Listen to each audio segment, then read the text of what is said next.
Hay un pensamiento en el Evangelio según San Lucas, en el capítulo 24, el versículo número 49. San Lucas, capítulo 24, versículo 49.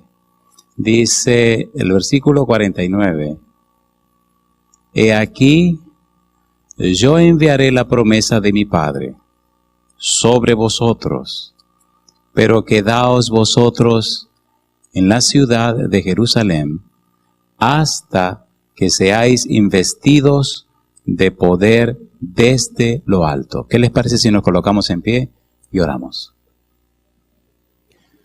Querido Padre Celestial, nuevamente nos presentamos ante usted.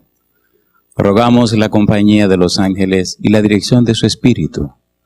Que todo lo que ocurra en este lugar sea para la gloria y la honra de su nombre. Que al presentar su palabra, Señor, el Santo Espíritu nos traiga palabra de vida para la vida eterna. Que su presencia se deje sentir en el lugar.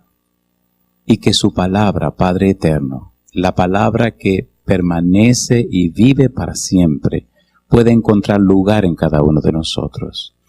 Que seamos transformados por su Espíritu, convertidos en personas nuevas, hijos e hijas del Dios Altísimo, que alcancemos así salvación y vida eterna en Cristo Jesús. Bendiga a los presentes, pero Señor, bendiga también a todos aquellos y aquellas que nos siguen en cualquier lugar del mundo. Y ahora, háblenos Dios, perdone nuestras faltas y pecados y diríjanos. Lo pedimos en el nombre santo de Jesús. Amén, Señor. Amén. Durante la semana hemos dicho que trabajaremos con el título Transformados por su Espíritu. Y estamos enfocados en el Evangelio según San Lucas y de alguna manera en forma indirecta hablaremos del libro de los Hechos. Decíamos ayer que el libro de San Lucas, Evangelio según San Lucas, y el libro de los Hechos fueron escritos por la misma persona. Cuando usted lee la introducción o el prefacio del libro de San Lucas y lee la misma del libro de los Hechos, descubre que se dirigen los dos libros a una misma persona, excelentísimo Teófilo. Por el nombre se ve que es un personaje griego. Y cuando estudiamos a San Lucas, descubrimos que nació en Antioquía y que se había educado y había criado y había crecido como un gentil, como un pagano. Dicen los exegetas que conoció el Evangelio a través de Pablo, y a través de Pablo conoció a Cristo Jesús y se entregó. Su vida fue tan cambiada y tan transformada que este hombre médico, Colosenses 4:14, que este hombre de cierta posición social, con cierto abolengo y conociendo a cierto tipo de gente, decidió entregar su vida en las manos de Cristo Jesús.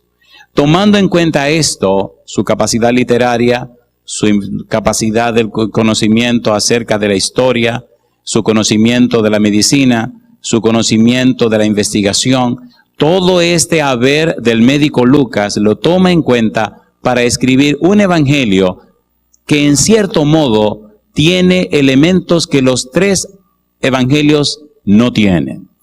Llama la atención cómo Dios utiliza a un gentil, una persona no judía, para escribir en la Biblia. Pero lo que más llama la atención es cómo Lucas refiere incidentes y acontecimientos que no menciona Mateo, que no menciona Marcos y tampoco menciona Juan.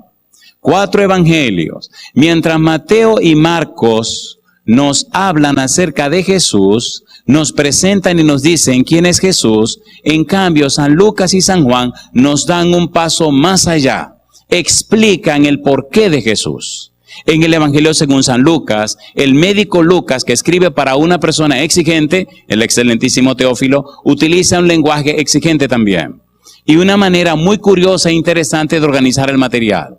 Organiza la vida de Jesús y los incidentes en torno a él en una forma tan profesional y tan hermosa que llama la atención cómo él distribuye las partes dentro del Evangelio. Lo más interesante del libro de San Lucas no es que él recopiló información y la tiró en un libro, es que la organiza y la prepara de manera tal que se hace factible y provechosa para aquellos que no son judíos. Él no está escribiendo para los judíos, está escribiendo para una mentalidad griega. Mientras Marcos escribe para los romanos, mientras Mateo escribe para los judíos, Lucas escribe para los griegos. La manera de pensar griega es distinta a la manera de pensar romana y la manera de pensar judía. Por eso, cuando usted lee el libro de San Lucas, descubre enfoques que son sumamente interesantes y curiosos. Por ejemplo, Lucas enfatiza las Escrituras, enfatiza el Espíritu Santo, enfatiza la obra de Jesús por los pobres, enfatiza la importancia de la oración, etc. Y cuando te toma en cuenta cada uno de esos detalles, se va a una profundidad de sentido y de significado de una manera práctica y vivencial que trasciende el simple hecho de una información. Cuando usted mira el libro de San Lucas detenidamente y entonces remata con el libro de los Hechos, se da cuenta que Lucas organiza el material de su evangelio para decirle a usted cuál fue su experiencia y muestra las evidencias de su experiencia con Jesús en el libro de los Hechos. En el libro de los Hechos, Lucas relata lo que ocurrió con su vida. El conocimiento de la persona de Jesús, Evangelio según San Lucas, se traduce en una vida cambiada, en una vida entregada, y si quiere, en una vida de sacrificio. Por eso, en el libro de Hechos, ya estudiamos, capítulo 16, capítulo 20, capítulo 21, capítulo 27, encontramos a Lucas relatando todo lo que vivió y pasó acompañando a Pablo en su viaje misionero. No importa el sacrificio, no importó la entrega, no importó lo que le costó, Lucas estaba completamente transformado por el Espíritu de Dios. No fue uno que habló acerca de, es alguien que vivió una experiencia. Por eso necesitamos entender el pensamiento de Lucas en el Evangelio para comprender a Lucas del libro de los Hechos. Recuerde que el título de la serie es Transformados por su Espíritu.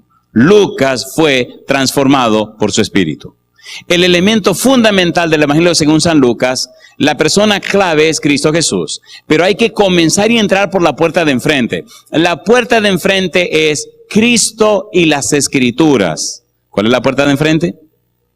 Cristo y las Escrituras. Y por ahí debemos entrar. Cuando lee el Evangelio según San Lucas, descubre a Jesús enfatizando la importancia y la trascendencia de las Escrituras. Inclusive, cuando Jesús se enfrenta con Satanás, se limita a mencionar la palabra de Dios. La frase escrito está. Cuando empieza su ministerio, se limita a decir escrito está. Y cuando presenta sus sermones, escrito está. Siempre haciendo alusión al Antiguo Testamento. Esencialmente a los libros de Moisés. Más aún, da detalles acerca de los libros de Moisés. Por eso necesitamos, si el tiempo nos ayuda, ver hasta dónde podremos llegar mirando la esencia o el eje del Evangelio según San Lucas. Luego, deberíamos ver cómo San Lucas enfatiza el Espíritu Santo. Y más tarde deberíamos ver también cómo San Lucas explica lo que es el arrepentimiento dentro de su Evangelio. Y si el tiempo nos diera, veríamos entonces cómo Jesús fue un hombre de oración, y veríamos también cómo Jesús se interesó por los pobres, y veríamos también cómo Lucas distingue la importancia de las mujeres, distinto a todo el enfoque de los demás escritores de la Biblia. Así suena menos doloroso, ¿verdad? Aunque San Mateo menciona 5 mujeres en la genealogía de Jesús. El enfoque de Lucas no es local, es universal. Lucas no habla solamente de una genealogía que comienza con David, no. La genealogía de Lucas termina con Adán, porque el Evangelio es para todo el mundo. No es exclusivo ni es para un grupo, es para todos. Y por eso Lucas es más abierto, presenta a un Cristo de todos, a un Cristo para todos. Y yo digo, alabado sea el nombre de Dios. ¿Les parece bien si entramos en el asunto? Vamos a leer mucho la Biblia. Necesitamos, porque si entramos por la puerta apropiada, descubriremos el secreto de Lucas. Cuando lea un libro de la Biblia, pregúntese, número 1, ¿quién dice esto? Generalmente los escritores de la Biblia presentan en sus libros su experiencia, pero hay que buscarla y descubrirla. Y cuando uno la descubre, maravilla de maravilla, descubre la razón de ser del libro. Porque no es lo mismo hablar acerca de algo que hablar de lo que a ti te pasó. ¿Es así o no es así? ¿Han leído los libros de Pablo? Pablo presenta un testimonio de lo que él ha vivido. Lucas está haciendo lo mismo. Claro, con altura, claro, un lenguaje muy fino, claro, una manera muy profesional, una forma muy literaria, porque no está escribiendo para una iglesia, está escribiendo para un magistrado. y está escribiendo para la mentalidad de personas que no son judíos, que son personas exigentes. ¿Se entiende lo que estoy tratando de decir? Así que él está escribiendo a personas exigentes que piensan de una manera distinta y tienen que hacerlo de una forma muy particular. Y entremezcla en todo lo que dice lo que ha sido su propia experiencia. Por eso se desahoga en el libro de los Hechos. Vayamos al libro de San Lucas, capítulo 4, y empecemos esto de una vez en caliente, porque el tiempo aquí corre muy aprisa. ¿Quién es el enemigo de las almas? Satanás. Así que ahora vamos a ver a Cristo inmediatamente enfrentándose con Satanás en el Evangelio según San Lucas. ¿Por qué?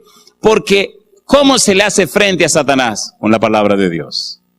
Y porque Lucas colocó justo en el capítulo 4 la experiencia de Cristo en el monte de la tentación. ¿Qué es lo que Lucas nos quiere decir? Cristo inicia su ministerio y cuando inicia su ministerio es bautizado. Primero es bautizado y luego comienza con su ministerio. Inmediatamente es bautizado, dice San Mateo y San Lucas, que fue tentado por Satanás. Y cuando es tentado por Satanás, ¿a qué se aferró Cristo? A la palabra de Dios. Por eso es tan interesante entender a Lucas.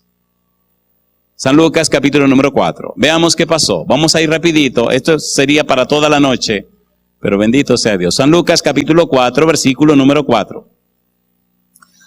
¿Cómo dice Lucas 4:4? Dice el versículo 3. Entonces el diablo le dijo, ¿qué cosa? Si eres hijo de Dios, di a esta piedra que se convierta en pan. ¿Por qué Satanás le dijo eso? Usted recuerda cuando Cristo fue bautizado, que él subió del agua, y el Espíritu Santo apareció en forma de paloma, y hubo una voz del cielo que dijo, este es mi Hijo amado en quien tengo complacencia, a él oíd. ¿Se acuerdan o no se acuerdan? Ahora Satanás viene a tentar a Jesús. Mi pregunta, ¿dijo Dios o no dijo? Este es mi Hijo amado en quien mi alma tiene contentamiento. ¿Lo dijo o no lo dijo? Sí lo dijo. Pregunte siempre, ¿qué fue lo que Dios dijo? Cuando la tentación viene, Satanás siempre usa parte de lo que Dios dijo, porque media verdad es una mentira. ¿Sí o no? ¿Qué le dijo Dios a Adán y Eva? De todos los árboles del huerto ustedes pueden comer, pero del árbol que está en medio del huerto, el árbol del bien y del mal, no comeréis de él porque si comen se mueren. Eso fue lo que dijo Dios. Coman de todos menos de ese. Cuando Satanás tienta a Eva, le dice, con que Jehová os ha dicho, no comáis de todo árbol del huerto. ¿Eso fue lo que dijo Jehová? No, eso fue lo que dijo Satanás, para que ella entrara en el razonamiento lineal, para que entrara en su esfera, para que entrara en su ambiente. Y cuando entró a su ambiente, es caso perdido. Ahora le hace la misma estrategia a Jesús, pero Jesús se la sabe y no cayó en la trampa. Si tú eres el Hijo de Dios, di que estas piedras se conviertan en pan. ¿Eso fue lo que dijo Dios? No, Dios dijo, este es mi Hijo amado, en quien mi alma toma contentamiento. Ese es el pensamiento completo. Mi Hijo amado, el Mesías prometido, en quien mi alma toma contentamiento, el siervo sufriente. Y cuando le lanza la tentación a Jesús, Jesús no argumenta, Jesús no discute, Jesús no pelea. Cita la Biblia. ¿Y qué fue lo que dijo Jesús? Versículo 4. Dice Jesús respondiendo le dijo, escrito está, no solo de pan vivirá el hombre. ¿Y qué dice ahora? Sino de toda palabra de Dios. Mi pregunta, para Jesús, ¿qué es lo más importante? La palabra de Dios. ¿Quién lo está escribiendo? Lucas. ¿Qué es lo que Lucas le está diciendo a Teófilo? Mira, Teófilo, lo más importante es la palabra de Dios. ¿Y quién lo está diciendo? Cristo Jesús. ¿A quién se lo está diciendo? A Satanás. Una preguntita hasta aquí. ¿Tiene sentido esto o no tiene sentido? A ver, ¿tiene sentido o no tiene sentido? Está comenzando su ministerio. Satanás entonces dice, ajá, tú quieres jugar a la Biblia, pues déjame lanzarte otra. Recuerde que Satanás es el diablo, no sé si se acuerdan de eso. Satanás es más psicólogo que diablo. Ahora él va a tentar a Jesús con la Biblia, pero le va a cortar otro pedazo a la Biblia. Recuerde que el eje es la Biblia. Si Satanás tiene que usar una estrategia para que usted no se salve, la primera estrategia que usará es que usted no estudie la Biblia, que usted no lea la Biblia, que usted no entienda la Biblia, que a usted no le interesa la Biblia. No importa que usted sea cristiano y bautizado, no importa cuántos años tenga en la iglesia. Él no quiere que usted accese a la Biblia. La clave para dominar la mente suya es que usted no se acerque a la Biblia. ¿Tiene sentido o no tiene sentido? Según Jesucristo, ¿qué es lo más importante? La palabra de Dios. No solo de pan vivirá el hombre, sino de toda palabra que sale de la boca de Dios. Veamos qué le dice Satanás. Vamos rapidito a ver si el tiempo nos ayuda, porque hay muchas cosas lindas que decir. Capítulo número 4, dice el versículo número 7. Dice el versículo 5, y le llevó el diablo a un monte alto y le mostró en un momento todos los reinos de la tierra y le dijo el diablo. ¿Qué dice Satanás? A ti te daré toda esta potestad y la gloria de ellos, porque a mí me ha sido entregado y a quien yo quiero lo doy. Si tú te postras y me adoras, todos estos reinos serán tuyos. ¿Y qué le respondió Jesús? Jesús le dijo, vete de mí, Satanás. ¿Qué cosa? Porque escrito está, al Señor tu Dios adorarás y a Él solo servirás. Y le llevó a Jerusalén y le puso sobre el pináculo del templo y le dijo, si eres hijo de Dios, échate de aquí abajo. ¿Y qué dice Satanás? Porque escrito está, a sus ángeles mandará acerca de ti que te guarden y en las manos te sostendrán para que no tropieces con tu pie en piedra. Yo le pregunto, ¿Satanás está citando la Biblia, sí o no? Tengan cuidado. La mitad de una verdad es una mentira. Satanás supuestamente está citando el Salmo 91, versículo 10 y 11, pero lo que Satanás está haciendo es cortándole un pedazo al Salmo 91, versículo 10 y 11. Le cortó la frase que dice, que te guarden en todos tus caminos. Échate abajo, porque Cristo está, a sus ángeles mandará para que en piedra no tropiece en tu pie. Pero es si tú andas en los caminos del Señor. ¿Se entiende o no se entiende? ¿Se entiende? ¿Quién está escribiendo eso? Lucas. ¿Qué es lo que Lucas está diciendo? Le dice, Teófilo, abre los ojos. Teófilo, ponte claro. Satanás va a tratar de engañarte. Tiene que llenarte la cabeza con la Biblia. Tiene que entender la Biblia. Tiene que conocer la Biblia. Si tú quieres ser transformado por su Espíritu, tiene que llenarte de la Biblia. ¿Es así o no es así? Es en la Biblia que está el poder que cambia y transforma la vida de la gente. No son los conceptos. Es la experiencia con un Dios real, con un ser real que se llama el Dios Todopoderoso. Usted puede llenarse la cabeza de todo los conocimiento que quiera, pero es el poder de Dios que cambia las vidas. Y es en la palabra de Dios que está ese poder. Y ese poder se llama el Espíritu Santo. ¿Se entiende o no se entiende? Por eso es tan importante entender estas cosas. Lucas lo está haciendo para dejar claro que Cristo se enfatizó la Biblia, se apoyó en la Biblia, predicó la Biblia. El centro de la vida de Cristo era la palabra de Dios. Y con eso le hizo frente a Satanás. Por eso le contestó Jesús y le dijo, respondiendo Jesús le dijo, ¿qué cosa le dijo? Dicho está, escrito está, no tentarás al Señor tu Dios. En otras palabras, vamos a la palabra de Dios. Cristo citó Deuteronomio capítulo 8, versículo 3, citó Deuteronomio capítulo 6, versículo 13 y capítulo 6, versículo 16. No discutió, no argumentó, solamente refirió la palabra de Dios. Cuando Lucas hace eso, está autorizando a través de Cristo los escritos de Moisés. ¿Se entiende o no se entiende? Y está presentándole a la gente que el mismo Cristo autoriza el Antiguo Testamento. Hoy día, ¿qué se dice del Antiguo Testamento? Que está abolido.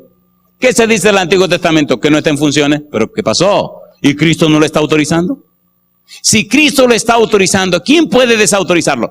Y si usted quita el Antiguo Testamento, ¿qué es lo que le queda? Una interpretación del Antiguo, que es el Nuevo. El 75% del Nuevo Testamento está tomando prestado su contenido del Antiguo Testamento. El Nuevo Testamento es una interpretación, un comentario del Antiguo Testamento. Quite el Antiguo y usted se queda con la mano vacía. ¿Sí o no? A ver, ¿es así o no es así? Pastor, ¿y por qué es tan importante esto? Porque si usted quita la Biblia, usted no tiene nada. Dios está comprometido con su palabra, no con ningún ser humano. Y cuando Cristo vino a la tierra, presentó la palabra de Dios. Enseñó la palabra de Dios. Y el poder está en la palabra de Dios. Por la palabra de Dios, ¿qué hizo el Señor? Trajo los mundos a la existencia. Todo lo que existe ha sido por la palabra de Dios. ¿De qué debemos estar llenos? De la palabra de Dios. Veamos un poco más. Número 1, hizo frente a la tentación con la palabra de Dios. Cuando Cristo inicia su ministerio, cuando viene a Capernaum, cuando viene a la sinagoga, ese sábado se levanta, toma la palabra y toma el rollo para leer. San Lucas capítulo 4, versículo 16 en adelante. Leamos la historia. Vamos rapidito porque Lucas lo organiza de esta forma para darnos una lección. Y necesitamos entender esta lección. Capítulo 4, San Lucas, versículo 16. Vino a Nazaret, donde se había criado, y en el día de reposo entró en la sinagoga, conforme a su costumbre, y se levantó a leer.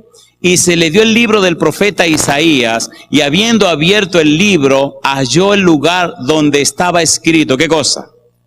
El Espíritu del Señor está sobre mí, por cuanto me ha ungido para dar buenas nuevas a los pobres. Me ha enviado a sanar a los quebrantados de corazón, a pregonar libertad a los cautivos y vista a los ciegos, a poner en libertad a los oprimidos, a predicar el año agradable del Señor. Y dice la Biblia, y enrollando el libro lo dio al ministro y se sentó, y los ojos de todos en la sinagoga estaban fijos en él. Y comenzó a decirles, hoy se ha cumplido esta escritura delante de vosotros. Mi pregunta, ¿estaba leyendo Cristo el Antiguo Testamento? Sí. ¿Estaba leyendo el libro de Isaías, capítulo 61, versículo 1 y 2? Sí. ¿Estaba leyendo la profecía que anunciaba la venida del Mesías? Sí. ¿Está diciendo que esa profecía se cumple en su persona? Sí, Señor. ¿Cuál es el eje de Isaías? ¿Cuál es el eje de Lucas? Decir que Cristo es el Mesías. ¿Para qué y por qué? Porque el Mesías vendría a pagar el precio de nuestros pecados. ¿Dónde lo buscó? En la palabra de Dios. ¿Dónde se enfocó? En la palabra de Dios. Pastor, ¿y por qué esto es tan importante? Querido, esto es tan importante porque solo en la palabra de Dios se esconde el poder que trajo los mundos a la existencia. Si no está la palabra de Dios, no hay ni futuro ni esperanza. Pero cuando nos llenamos de la palabra de Dios, hay un poder sobrenatural que transforma nuestra vida en una forma sobrenatural. Y al final debemos llegar, si Dios lo permite, a la conclusión de todo esto que tenemos que recorrer, para llegar a algo sobrenatural que nos es dado justo por la palabra de Dios. Aquí me detengo un minutito. ¿Fue Cristo y es Cristo el Mesías prometido, sí o no? ¿Lo anunciaba la palabra? 69 profecías del Antiguo Testamento anunciaban a Cristo como el Mesías y 69 cumplimientos en el Nuevo Testamento. Ahora Lucas nos está presentando al mismo Cristo diciendo la razón de ser de su venida a la tierra. Recuerde que Lucas nos está mostrando y presentando en su evangelio no solo lo que él investigó y leyó, está mostrándonos lo que él entendió, comprendió y aceptó, que cambió su vida para que cambie la vida de Teófilo. Por eso Teófilo ya era un creyente. Ahora Lucas está sustanciando su fe y sosteniendo su fe con la palabra de Dios expresada en la persona de Jesús. Abreviemos esto porque el tiempo no nos dará para ir muy lejos y quiero llegar a donde quiero llegar. Isaías capítulo 61. Leamos las mismas palabras de Jesús expresada por el libro de Isaías, capítulo 61, versículo 1 y 2. Dice Isaías 61, 1 y 2, el Espíritu de Jehová el Señor está sobre mí, porque me ungió Jehová, me ha enviado a predicar buenas nuevas a los abatidos, a vendar a los quebrantados de corazón, a publicar libertad a los cautivos y a los presos apertura de la cárcel, a proclamar el año de la buena voluntad de Jehová y el día de venganza del Dios nuestro, a consolar a todos los enlutados. Cuando usted sigue leyendo el libro de San Lucas, encuentra que, número 1, el Señor Jesús presenta, capítulo 7, versículo 18, hasta el capítulo 7, versículo 28, 18 al 28, presenta a Juan en la cárcel, que envía mensajeros a Jesús preguntándole, ¿eres tú el que habría de venir o esperaremos a otro? Y cuando los discípulos vienen, Jesús le manda a decir a Juan, mira, díganle a Juan las señales y las maravillas que ustedes están mirando. Los ciegos ven, los sordos oyen, los cojos son sanados. Y bienaventurado es el que no haya tropiezo en mí. En otras palabras, díganle a Juan que se está cumpliendo en mí la profecía de Isaías que dice que yo soy el Mesías y estoy cumpliendo la misión que vine a hacer. Explíquenle eso. En otras palabras, se está cumpliendo en mi vida lo que anunciaba el Antiguo Testamento. Lucas está registrando eso. Y entonces Cristo pasa a explicar quién es Juan el Bautista. Pero tenemos que poner esto un poquito más caliente, tenemos que ir al punto donde quiero llegar. Cristo presenta también, en el capítulo número 10 del libro de Lucas, lo que está escrito en la ley, aduciendo y hablando acerca del Antiguo Testamento. Capítulo 11, versículo 28, bienaventurados los que guardan la palabra de esta profecía. Capítulo 17, versículo 26 en adelante, los días de Noé y los días de Lot. Será como los días de Noé y como con los días de Lot. Capítulo número 20, versículo 41 al 44. ¿Por qué dicen que el Hijo del Hombre es el Hijo de David? ¿Y por qué Jehová le llama Señor cuando dice, dije a mi Señor, siéntate a mi diestra hasta que ponga tus enemigos por estrado de tus pies? Aquí viene lo bueno, aquí quiere llegar. Capítulo 24. Vamos a Lucas 24. Recuerde que el afán de Lucas es dejar claro quién es Jesús y la importancia de la palabra en la boca de Jesús. San Lucas capítulo 24. El capítulo 24 es el último capítulo del libro. San Lucas está cerrando el Evangelio, pero inmediatamente comienza a abrir el libro de los Hechos. Mientras el Evangelio según San Lucas nos habla de la vida y obra de Jesús, de la experiencia de Jesús, el libro de los Hechos nos habla de la experiencia de los discípulos.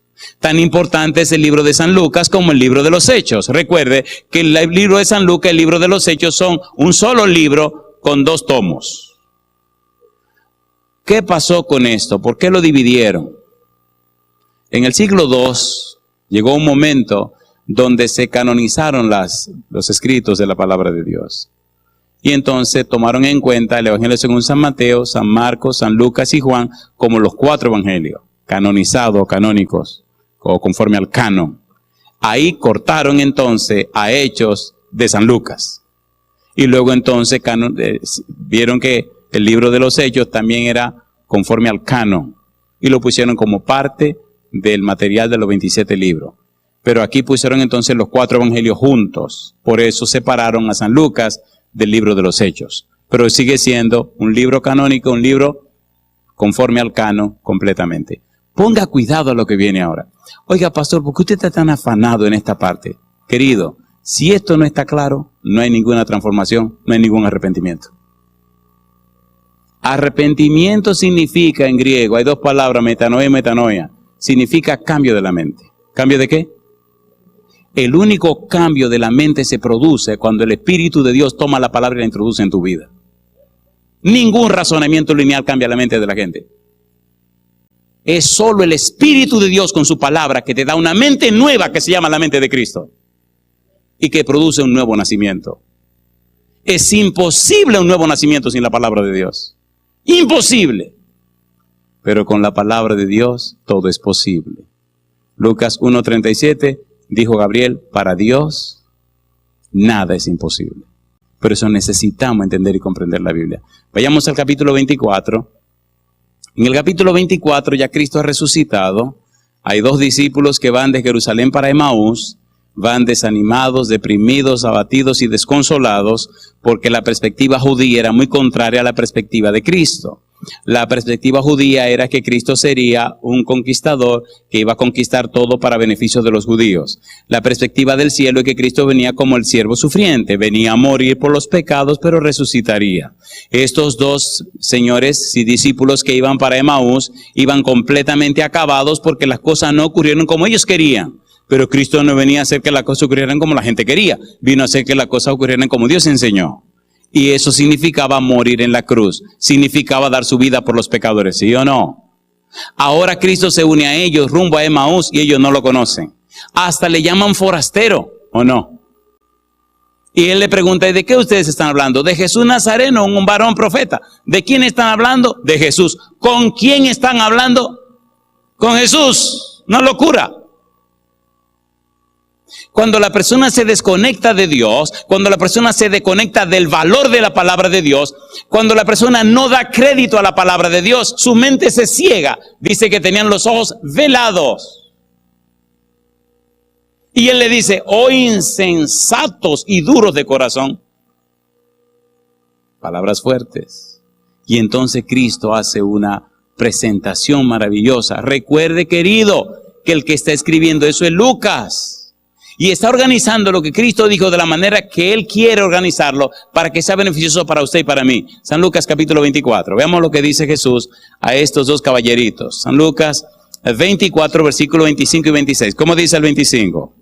Entonces Él les dijo: oh insensatos y tardos de corazón, para creer, ¿qué cosa? Todo lo que los profetas han dicho. ¿Dónde escribieron los profetas? En la palabra de Dios, ¿o no? ¿A qué está haciendo Cristo alusión? A la palabra de Dios. ¿Y qué sigue diciendo? ¿No era necesario que el Cristo padeciera estas cosas y que entrara en su gloria? Pregunto, ¿había dicho Isaías 53 que el Mesías sufriría, sí o no? ¿Que era el siervo sufriente, sí o no? Todos nos descarriamos como ovejas, mas Jehová cargó en él el pecado de todos nosotros. Angustiado y el afligido no abrió su boca. Como oveja fue llevado al matadero y no abrió su boca. ¿Lo decía Isaías o no lo decía? Entonces Cristo le dice, pero ¿cómo que ustedes están? ¿Que no tenía que cumplirse esto? El profeta lo dijo y tenía que cumplirse. Y ahora dice el Señor Jesús, versículo 27, ¿qué dice ahora? Y comenzando desde Moisés y siguiendo por todos los profetas, les declaraba en todas las escrituras todo lo que de él decían. Aquí está haciendo Cristo alusión al Antiguo Testamento, ¿o no? Moisés escribió 5 libros, los profetas escribieron 16, y está el libro de los Salmos y los demás libros del Antiguo Testamento. Cristo está autorizando el Antiguo Testamento, está diciendo, tienen que enfocarse en la palabra de Dios, tienen que enfocarse en el Antiguo Testamento. En la época de Cristo no existía el Nuevo Testamento, ¿verdad que está claro eso? Solamente existía el Antiguo Testamento. Por eso Él está haciendo alusión directa al Antiguo Testamento. Pastor, ¿por qué nos dice eso? Y vuelvo a lo mismo, querido, querida. ¿Tú quieres ser una persona transformada por el Espíritu de Dios? Tienes que llenarte de la Biblia. ¿Tú quieres ser una nueva persona? Necesitas la Biblia. No hay otra forma. El cielo no tiene ninguna otra forma. No hay otra manera. No hay otra forma. No la existe. No hay otra forma. Y Cristo lo está mostrando y presentando. Capítulo 24, versículo 44. Mire cómo lo presenta en forma clara y presenta las 3 partes del Antiguo Testamento. Y les dijo, estas son las palabras que os hablé, estando aún con vosotros, que era necesario que se cumpliese todo lo que está escrito de mí. Número 1, ¿dónde? En la ley de Moisés. Número 2, en los profetas. Y número 3, en los salmos. Las 3 partes del Antiguo Testamento. ¿Quién está escribiendo? Lucas. ¿Qué nos está diciendo Lucas? Enfaticen ahí. Enfóquense ahí, porque esa es la base del arrepentimiento. Es la base del nuevo nacimiento. ¿Usted quiere ser un hombre nuevo? Llénese de la Biblia. ¿Usted quiere tener un concepto claro de Dios? Llénese de la Biblia. ¿Usted quiere nacer y ser transformado? Llénese de la Biblia. ¿Usted quiere ser una persona que manifieste la gloria de Dios? Llénese de la palabra de Dios.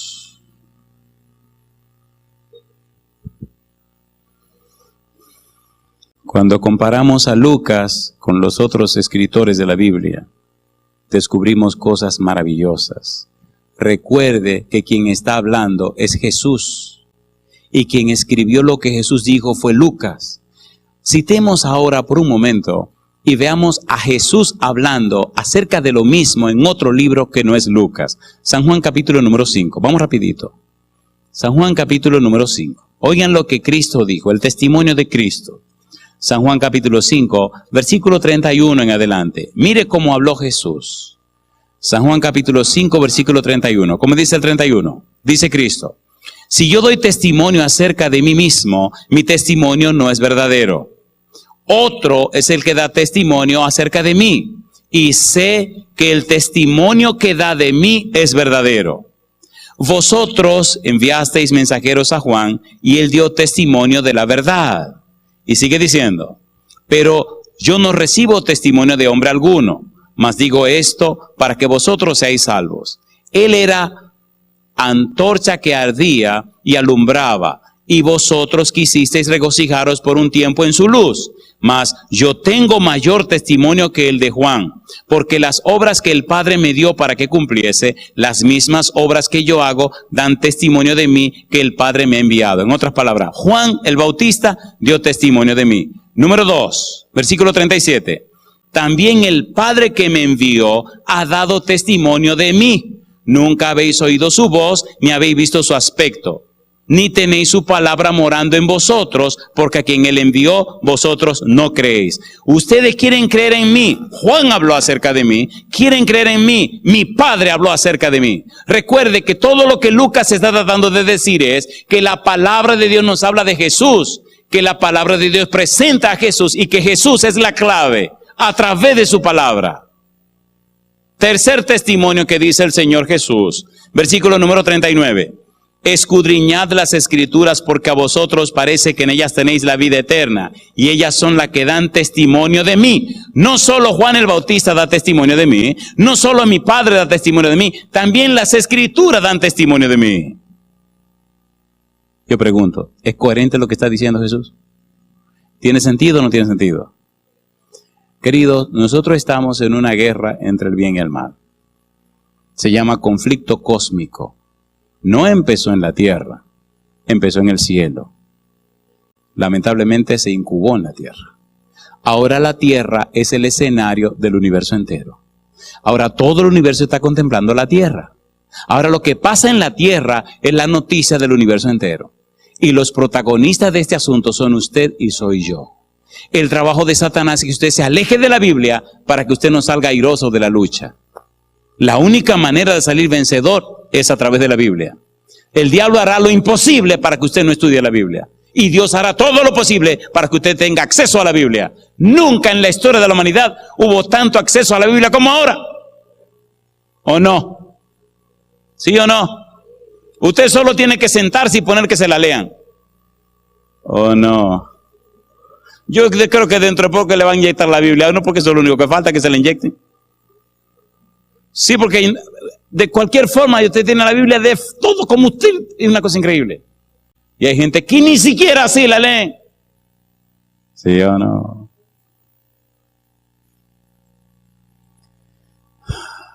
Número 4. Versículo número 45. No penséis que yo voy a acusaros delante del Padre. Hay quien os acusa, Moisés, en quien tenéis vuestra esperanza. Porque si creyeseis a Moisés, ¿qué dice Jesús? A mí me creeríais, porque de mí, ¿qué dice él? Escribió él. Pero si no creéis a sus escritos, ¿cómo creeréis a mis palabras? ¿Verdad que está hablando claro el Señor Jesús?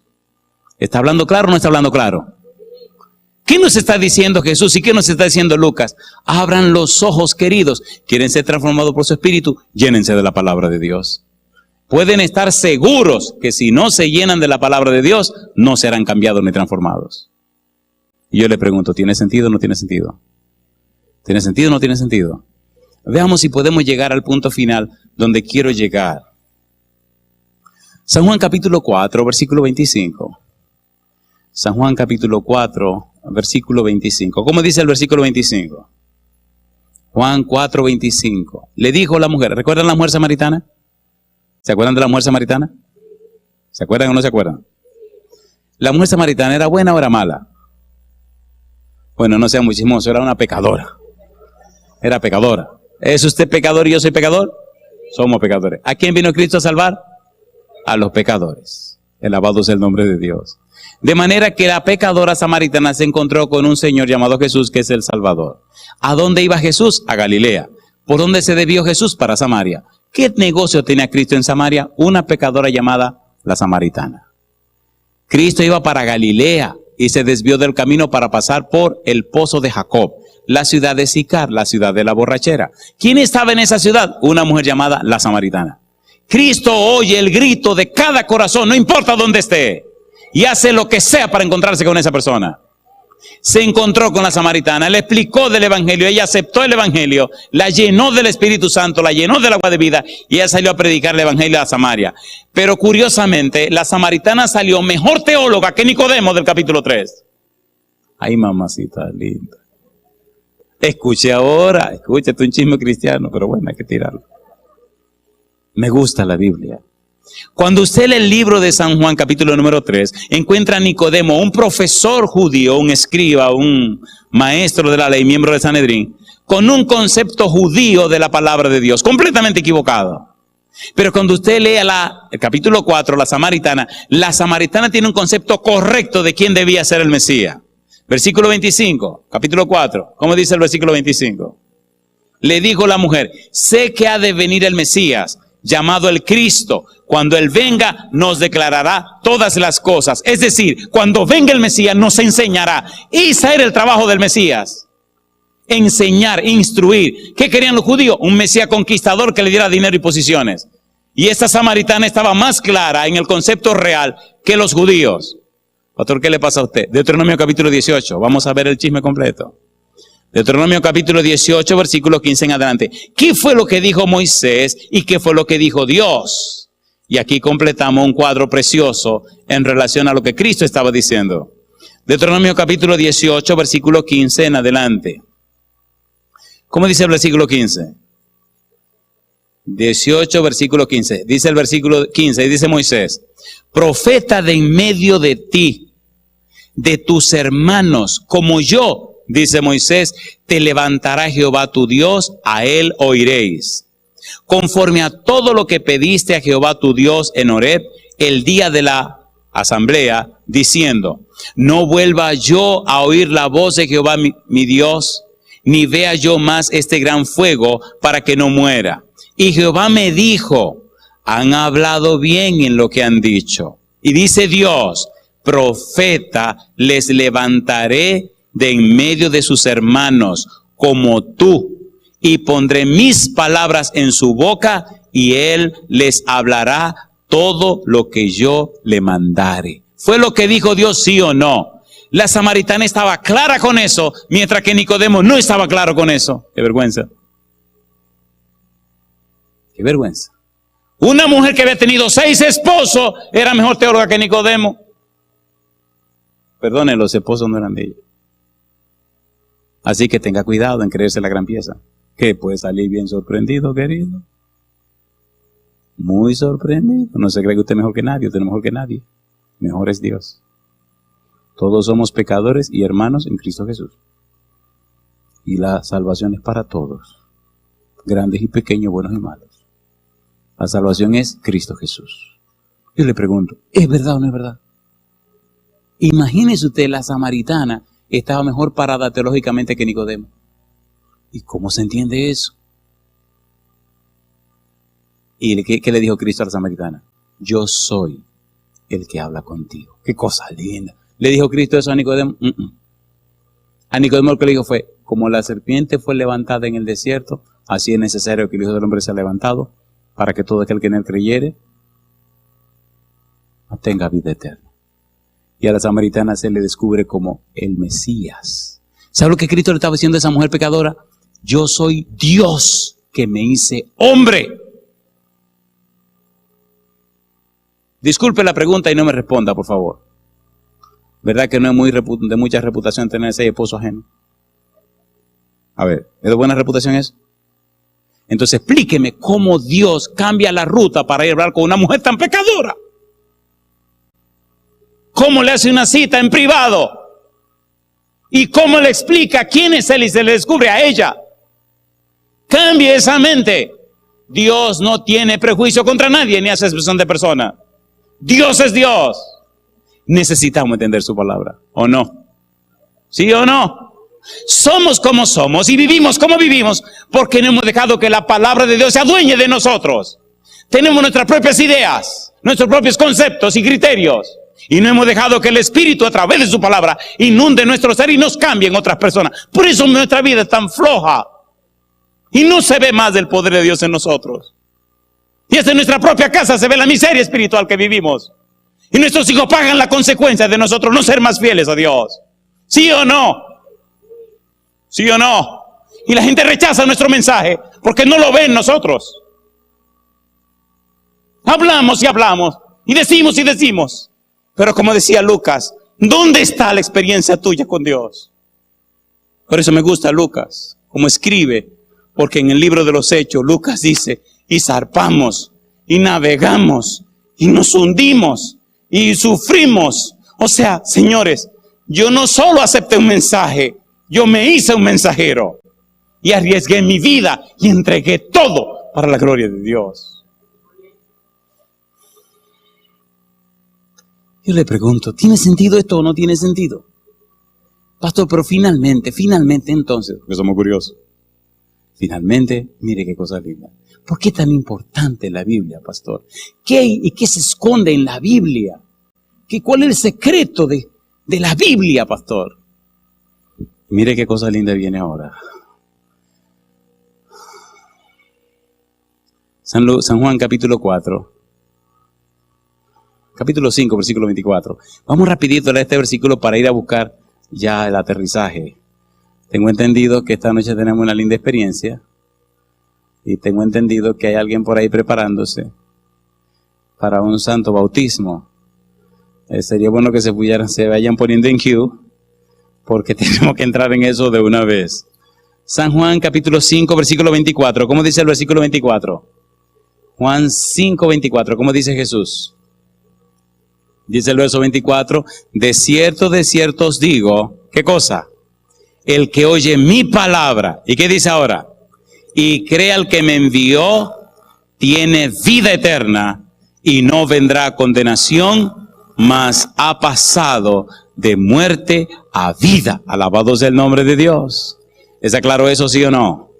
Cuando aceptamos la palabra de Dios, cuando recibimos la palabra de Dios, cuando nos entregamos a la palabra de Dios, Primera de Pedro capítulo 1 versículo 23, ¿qué ocurre? Mire qué cosa linda, un elemento sobrenatural, un elemento que no es humano ocurre en nuestra vida. Primera de Pedro 1, 23, ¿cómo dice el verso 23? Dice el versículo 23, siendo renacidos, ¿siendo qué cosa? Renacidos, no de simiente corruptible, sino de incorruptible por la palabra de Dios que vive y permanece para siempre. ¿De dónde viene esa simiente incorruptible si todo lo que hay en la tierra es corruptible? ¿Cómo yo recibo una simiente incorruptible a través de la Biblia, siendo que vivo en un mundo corruptible? ¿Cómo se produce ese milagro, ese fenómeno sobrenatural en la vida de lo que reciben la palabra? Primera de Juan capítulo 3 versículo 9. Primera de Juan 3, 9. Mire qué cosa linda. Primera de Juan capítulo 3 versículo 9. Recuerde la palabra renacidos. Dice el versículo 9. Todo aquel que es nacido de Dios, ¿qué dice? No practica el pecado, porque la simiente de Dios permanece en él y no puede pecar porque es nacido. ¿De quién? Nacido de Dios. Yo te pregunto, ¿necesitamos nacer de Dios, sí o no? ¿Sí o no? ¿Necesitamos nacer de la palabra de Dios? ¿Le gustaría a usted sinceramente nacer de nuevo, nacer de la palabra de Dios? Póngase en pie conmigo si usted dice que sí. La Biblia, queridos, la Biblia es la palabra de Dios. La Biblia nos explica el plan de Dios. La Biblia nos dice cómo Dios lo hace. Y para Dios nada es imposible. Yo quiero hacer esta pregunta.